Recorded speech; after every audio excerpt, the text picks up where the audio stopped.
الله أكبر الله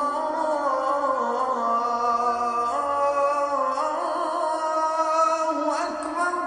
أعوذ بالله السميع العليم من الشيطان الرجيم. بسم الله الرحمن الرحيم. Assalamu alaikum wa rahmatullahi wa barakatuh. La paix soit sur vous. Nous devons résister. La vie est résistance. Nous devons résister à ce qui est le naturel en nous. Et le naturel en nous, c'est de dire je et de savoir que ce je peut être la voie de notre succès, parce que nous servons les êtres humains, parce que le meilleur d'entre nous est le plus utile aux êtres humains, ou alors uniquement parce que nous nous servons nous, parce que nous sommes dans pratiquement l'adoration de soi ou emprisonnés dans le soi. Parmi les conséquences de l'ego, quand il est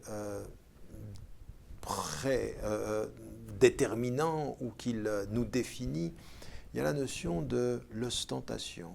Et rien aussi, il faut résister à cela, parce que ça dit tout de notre relation à Dieu. Sommes-nous en train de faire les choses pour Dieu et donc seul compte son appréciation, ou sommes-nous en train de faire les choses pour les hommes, et donc ce qui compte c'est leur jugement? Parce qu'il faut, en se libérant de l'ostentation et de l'ego, on se libère du jugement des hommes en fait.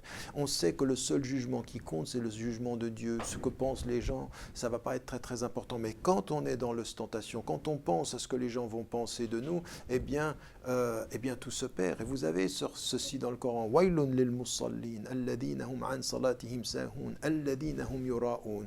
Malheur à ceux qui prient et qui sont négligents dans leur prière et qui sont surtout dans l'ostentation, c'est-à-dire qu'ils sont intéressés à ce qu'on les voit prier. Ils vont en plus faire en sorte que leur prière elle soit vue des gens, alors que la prière elle doit être vue par Dieu, parce que c'est le cœur qui prie surtout et pas forcément le corps, alors que les hommes voient le corps et ne savent pas ce qu'il y a dans le cœur. Et donc ici, il faut se libérer de ceci, parce que vous voyez combien, de ce point de vue-là, on doit se libérer du jugement. Le prophète avait dit au Coran,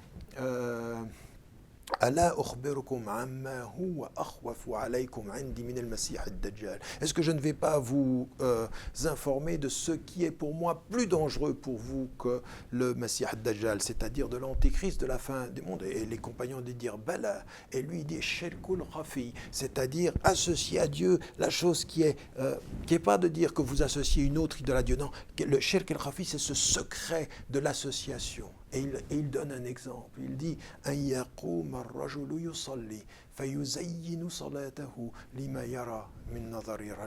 que l'homme se lève pour prier et il embellit sa prière parce qu'il sait qu'on le regarde.